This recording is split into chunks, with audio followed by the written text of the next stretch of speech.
বন্ধুরা, আজকে আমি তোমাদের সাথে ক্লাস 6 এর মডেল অ্যাক্টিভিটি টাস্ক পার্ট 8 বিষয় বাংলা সেটা নিয়ে আলোচনা করব। আলোচনা যাওয়ার আগে তোমাদেরকে একটা কথা বলি যে তোমাদের অন্যান্য মডেল অ্যাক্টিভিটি টাস্ক গুলো করে দেওয়া আছে, সেগুলোর লিংক নিচে ডেসক্রিপশন বক্সে দেওয়া থাকবে, আর তাছাড়া উপরে এই মুহূর্তে যে আই বাটন আসছে সেখান থেকেও তোমরা দেখতে পারো। তো চলো তবে আজকের ভিডিওটি শুরু করা যাক। বন্ধুরা, তোমাদের 6 এর যে সকল প্রশ্নগুলো বাংলায় দিয়েছে তার মধ্যে 1 নম্বরে রয়েছে ভর দুপুরে কবিতায় শুকনো খড়ের আঁটি রয়েছে। উত্তরটি হবে অপশন ঘ, নৌকার খোলে। 2 নম্বর প্রশ্নটি আছে তাকে আসতে বলবে কাল।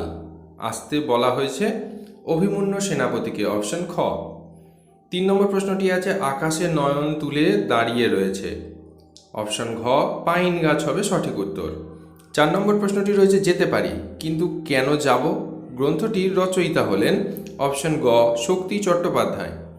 5 নম্বর প্রশ্নটি রয়েছে পূর্ববঙ্গের মাহতের ভাষায় মাইল শব্দের অর্থ হচ্ছে সাবধান। এই হলো তোমাদের এমসিকিউ এর কোশ্চেন অ্যান্সারগুলো, দেখে নাও। আমরা পরের প্রশ্নের উত্তরের দিকে যাব।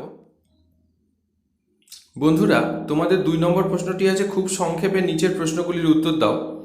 এখানে যেহেতু প্রশ্নমান এগুলো এক, ঠিক আছে, তো খুব ছোট করে বলতে হবে। তো চলো দেখা যাক অ্যান্সারগুলো কেমন লেখা হয়েছে। ও তো পথিকজনের ছাতা। পথিকজনের ছাতা কোনটি? কবি নীরেন্দ্রনাথ চক্রবর্তীর ভর দুপুরে কবিতায় পথিকজনের ছাতা বলা হয়েছে অশ্বত্থ গাছকে। 2 নম্বর প্রশ্নটি রয়েছে এখানে বাতাসের ভিতর সবসময় ভিজে জলের ঝাপটা থাকে, কেন এমনটি হয়? শ্যামল গঙ্গোপাধ্যায়ের শঙ্কর সেনাপতি গল্পে বাতাসের ভিতর সবসময় জলের ঝাপটা থাকার কারণ 5-7 মাইলের মধ্যে বঙ্গোপসাগর অবস্থিত। 3 নম্বর প্রশ্নটি রয়েছে মন ভালো করা কবিতায় কবি রোদ্দুরকে কিসের সঙ্গে তুলনা করেছেন? উত্তর শক্তি চট্টোপাধ্যায় রচিত মন ভালো করা কবিতায় রোদ্দুরকে কবি মাছরাঙা পাখির গায়ের রঙের সঙ্গে তুলনা করেছেন। 4 নম্বর প্রশ্নটি রয়েছে আমি কথা দিয়ে এসেছি, কোন কথা দিয়ে এসেছেন? উত্তর কবি অরুণ মিত্রের ঘাসফড়িং কবিতায় আবার তিনি ভিজে ঘাসের উপর ফিরে আসবেন এই কথা দিয়ে এসেছেন। দেখে নাও, আমরা পরের প্রশ্নের উত্তরের দিকে যাব। তোমাদের 5 নম্বর প্রশ্নটি রয়েছে 2 ভাদুলী ব্রত কখন উদযাপিত হয়? উত্তর সুভাষ মুখোপাধ্যায়ের মরশুমের দিনে প্রবন্ধে বর্ষাকালের শেষের দিকে মেয়েরা ভাদুলী ব্রত উদযাপন করেন। 6 নম্বর প্রশ্নটি সন্ধ্যায় হাটের চিত্র কেমন? কবি যতীন্দ্রনাথ সেনগুপ্ত হাট কবিতায় কথক কাকের ডাকের অন্ধকারে নেমে আসে হাটে সন্ধ্যার সময় যখন প্রদীপ জ্বলে না। এই ছোট্ট করে উত্তরটা লিখতে হবে।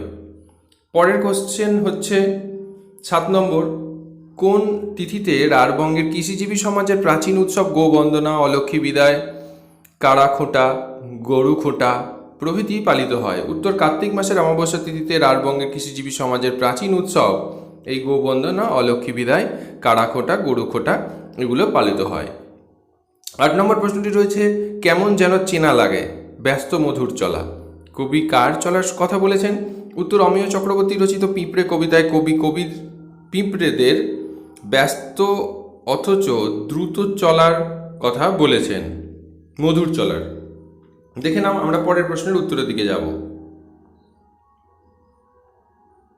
তোমাদের 2 9 নম্বর প্রশ্নটা রয়েছে সে বাড়ির নিশানা রয়েছে আম গাছটি। ফাঁকি গল্পে গোপালবাবু কিভাবে তার বাড়ির ঠিকানা জানতেন? ফাঁকি গল্পে গোপালবাবুকে তার বাড়ির ঠিকানা জিজ্ঞাসা করলে তিনি বলতেন কাঠজড়ি নদীর ধার বরাবর পুলিশের ফাঁড়ির পশ্চিমে যেখানে পাঁচিলের মধ্যে আম গাছ দেখবেন সেখানেই আমার বাড়ি। 10 নম্বর কোশ্চেনটি রয়েছে তুমি যে কাজের লোক ভাই ওইটাই আসল, কে কাকে কখন এ কথা বলেছিল? দক্ষিণারঞ্জন মিত্র মজুমদারের আশীর্বাদ গল্পের ঘাসের পাতা ফড়িংকে এ কথা বলেছে। কখন না বৃষ্টি কমে এলে পিঁপড়ে তার প্রাণ বাঁচানোর জন্য ঘাসের পাতাটিকে ধন্যবাদ জানালে সেই সময় ঘাসের পাতা উক্ত কথাটি বলেছিল। দেখে নাও, তোমাদের 2 এর প্রশ্নগুলোর এখানেই শেষ হলো। এবার 3 এর প্রশ্নের দিকে যাব আমরা। বন্ধুরা, তোমাদের 3 এর কোশ্চেনগুলোর আছে প্রশ্নমান 2 করে 10টি কোশ্চেন। তোমাদের এই ভিডিওটা একটু লেন্দি হবে যেহেতু অনেক কোশ্চেন দিয়েছে, 50 মার্কসের আছে, সুতরাং একটু ধৈর্য সহকারে দেখো, আশা করি তোমাদের উপকারে লাগবে। 3-এর 1 নম্বর প্রশ্নটি রয়েছে, দাঁড়িয়ে রয়েছে পাম গাছ মরু তটে, কে এমন প্রশ্ন দেখেছে, কেন সে এমন স্বপ্ন দেখে? হাইনরিখ হাইনে রচিত পাইন দাঁড়িয়ে আকাশে নয়ন তুলি কবিতায় বরফের দেশের পাইন গাছ এমন স্বপ্ন দেখেছে।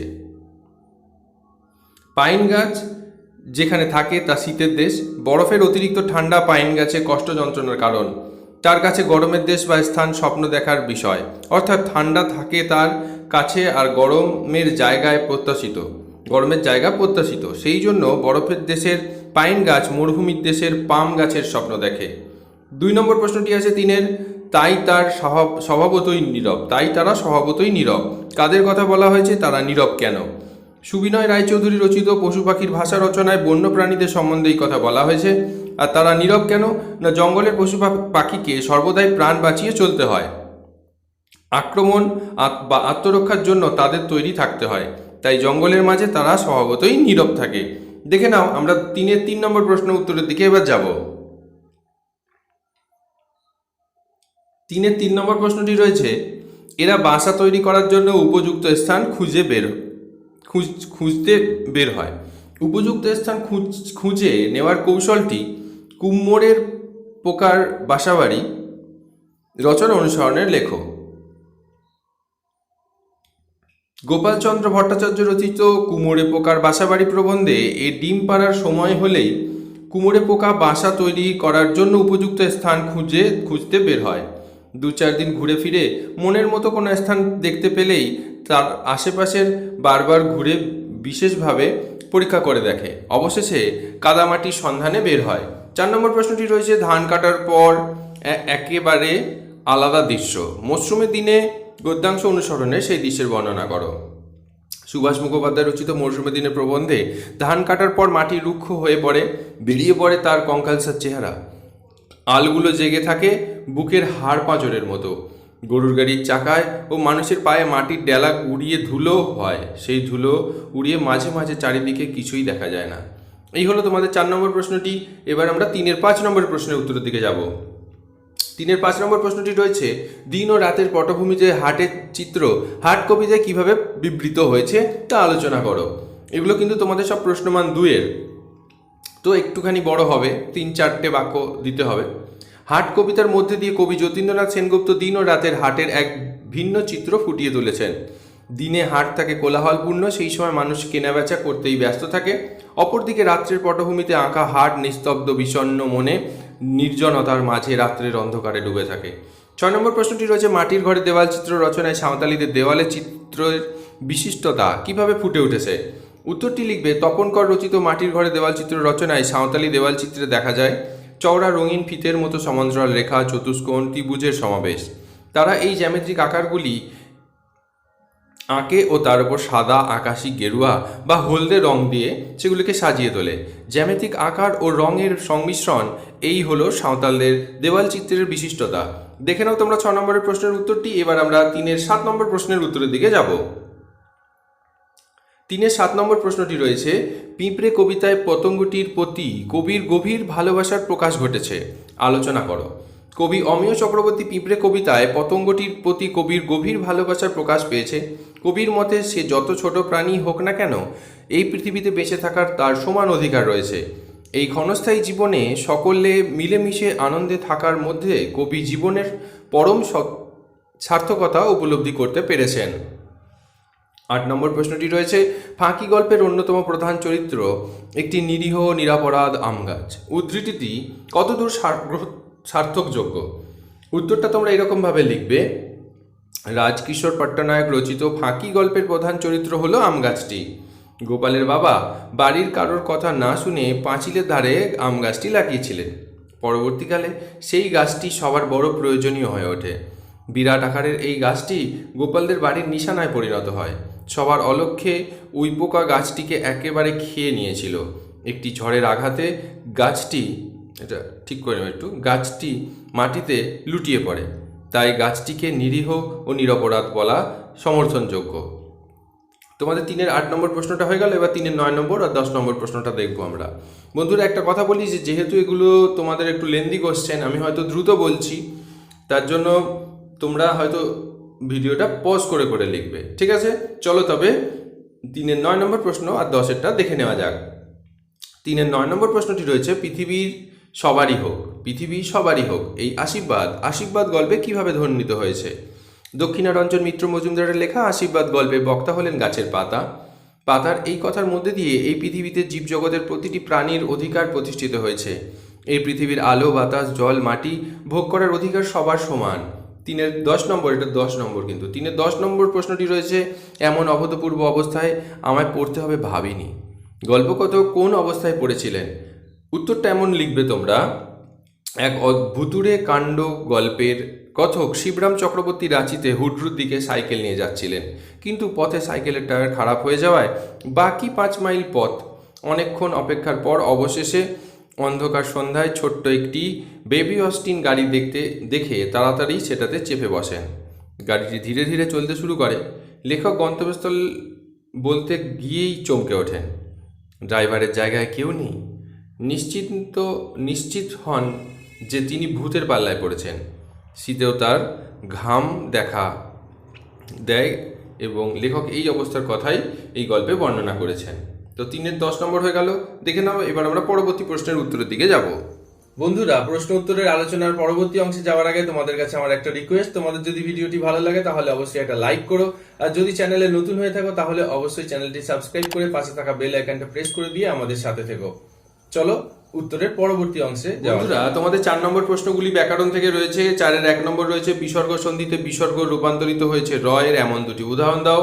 এই যে দুর্নীতি, এখানে দুর্নীতি বানানটা দেখো, এখানে বিসর্গ ছিল, বিসর্গটা এখানে রেপ হয়ে গেছে, আর রেপ মানেই বলেছে কি র হয়েছে সে তেমন, তাই এখানে এই যে বিসর্গটা ছিল সেটা দুর্নীতিতে রেপ হয়ে গেছে। প্রাতরাস দেখেছো, এখানে পয়রফলা আকার ত বিসর্গ আছে আর আস আছে, তো এখানে যে বিসর্গটা এখানে দেখো র হয়ে গেছে। তোই এটা হলো তোমাদের 4-এর 1 নম্বর প্রশ্নটির উত্তর। এবার আমরা 4-এর 2 নম্বর প্রশ্নটির উত্তরের দিকে যাব। 4-এর 2 নম্বর প্রশ্নটি রয়েছে, বিসর্গ সন্ধিতে বিসর্গ লুপ্ত হয়ে আগের স্বরধ্বনিকে দীর্ঘ করেছে এমন দুটি উদাহরণ দাও। নি যুক্ত রব নীরব, নি যুক্ত রস নিরস। দেখেছো, বিসর্গ বলেছে বিসর্গ লুপ্ত হয়েছে আর স্বরধ্বনিকে দীর্ঘ করেছে। পরের 3 নম্বরের প্রশ্নটি রয়েছে, 4-এর উদাহরণ দাও। সব জোর বাঁধা সাধিত শব্দ আর শব্দখণ্ড বা শব্দাংশ জুড়ে সাধিত। জোর বাঁধা সাধিতে লিখবে পিতা মাতা, আর শব্দখণ্ড বা শব্দাংশ জুড়ে সাধিত শব্দতে লিখবে ক্ষুদ্রতম। দেখে নাও, আমরা পরের প্রশ্নের উত্তরের দিকে যাব। 4-এর 4 নম্বর প্রশ্নটি রয়েছে, সংখ্যাবাচক ও পূরণবাচক শব্দের একটি পার্থক্য দেখাও, বা সংখ্যাবাচক পূরণবাচক শব্দের মধ্যে পার্থক্যগুলি হলো বলে এমন লিখবে। প্রথমত, সংখ্যাবাচক শব্দ বিশেষ্য বা সর্বনামের সংখ্যা প্রকাশ করে এবং পূরণবাচক শব্দ শুধুমাত্র গাণিতিক ক্রমিক অবস্থান প্রকাশ করে, ক্রমিক। দ্বিতীয় যে পার্থক্যটা সেটা লিখবে, সংখ্যাবাচক শব্দগুলি হলো মূল শব্দ আর পূরণবাচক শব্দগুলি হলো সংখ্যাবাচক শব্দ থেকে সৃষ্টি হওয়া শব্দ। 5 নম্বর প্রশ্নটি রয়েছে, সন্ধি বিচ্ছেদ করো। নিরঙ্কুশ, নি যুক্ত অঙ্কুশ, নিরঙ্কুশ। দেখে নাও, এবার আমরা পরের প্রশ্নের উত্তরের দিকে যাব। তোমাদের 5 নম্বর প্রশ্নটি রয়েছে, নিচের প্রশ্নগুলির উত্তর দাও। শব্দজাত অনুসর্গগুলিকে বাংলায় কয়টি শ্রেণীতে ভাগ করা যায় ও কি কি? শব্দজাত অনুসর্গগুলিকে 3টে ভাগে ভাগ করা যায়, সংস্কৃত বা তৎসম অনুসর্গ, বিবর্তিত বা রূপান্তরিত বা তদ্ভব অনুসর্গ, আর 3 নম্বর বিদেশি বা দেশি অনুসর্গ। তো দেখে নাও, আমরা পরের প্রশ্নের উত্তরের দিকে যাব। বন্ধুরা, তোমাদের 5-এর 2 নম্বর প্রশ্নটি রয়েছে, উপসর্গের আর এক নাম কেন? আদ্য প্রত্যয়। উত্তর লিখবে, আদ্য শব্দের অর্থ হলো আদিতে বা প্রথমে। প্রত্যয় কথাটির অর্থ হলো মূল শব্দের সঙ্গে যেসব শব্দাংশ যুক্ত হয়ে নতুন নামপদ তৈরি করে। মূল শব্দের আদিতে বা প্রথমে বসে যে প্রত্যয় শব্দটির অর্থ বদলে দেয় তাকে আদ্য প্রত্যয় বলে। উপসর্গের কাজ ও সেই রকম, তাই উপসর্গের আর এক নাম আদ্য প্রত্যয়। দেখে নাও, আমরা পরের প্রশ্নের উত্তরের দিকে যাব। তোমাদের 5-এর 3 নম্বর প্রশ্নটি রয়েছে, ধাতু বিভক্তি বলতে কি বোঝো? ধাতুর সঙ্গে যে শব্দাংশ জুড়ে ক্রিয়াপদ গঠন করে তাদেরকে ধাতু বিভক্তি বলে। যেমন চল যুক্ত এ, চলে, এ হলো এখানে ধাতু বিভক্তি, ধাতুর সাথে বসেছে। দেখে নাও, আমরা পরের প্রশ্নের উত্তরের দিকে যাব। 5-এর 3 নম্বর প্রশ্নটি রয়েছে, শব্দ যুগলের অর্থ পার্থক্য দেখাও। আশা, আশা, স্বর্গ, স্বর্গ। আশা আকাঙ্ক্ষা আশা মানে আকাঙ্ক্ষা। প্রত্যেক পিতামাতারই তার সন্তানের ওপর অনেক আশা থাকে, এখানে আশা বলতে আকাঙ্ক্ষা। আর আশা মানে আগমন, এই বছর দেবী দুর্গার দোলায় চেপে আসবেন, এখানে এই আশা মানে আগমন। স্বর্গ আর স্বর্গ দন্ত স গয়রে বা দন্ত সয় ব গয়রেব, স্বর্গ মানে কাব্যের অধ্যায়, দন্ত স গয়রেব। রামায়ণের দ্বিতীয় স্বর্গটি আমার ভালো লাগে। আর স্বর্গ দেবলোক, যার মানে ব্রহ্মা স্বর্গে বাস করেন। দেখে নাও উত্তরগুলো, আমরা পরের প্রশ্নের উত্তরের দিকে যাব। 5 নম্বর প্রশ্নটি রয়েছে পদান্তর করো জগৎ, জাগতিক, জটিল, জটিলতা। পরের প্রশ্নের উত্তরের দিকে যাব, দেখে নাও। বন্ধুরা, তোমাদের 6 নম্বর প্রশ্নটি একটু বড়, 100 শব্দে অনুচ্ছেদ রচনা করো বলেছে বাংলার উৎসব। তো এখানে দেখো, এইখানে আমি জাস্ট একটা ভূমিকা দিয়েছি, কিন্তু তোমরা ভূমিকা টুমিকা এসব কিছু লিখবে না, তোমরা ডাইরেক্ট পুরো লিখে যাবে আর কোনো গ্যাপ দেবে না, কোনো প্যারা চেঞ্জ করবে না। ভালো করে শোনো, পুরোপুরি ডাইরেক্ট লিখে যাবে, ঠিক আছে? তাহলেই হয়ে যাবে বাংলার উৎসব। তো দেখে নাও একটু পজ করে ভিডিওটা, তাহলেই হবে।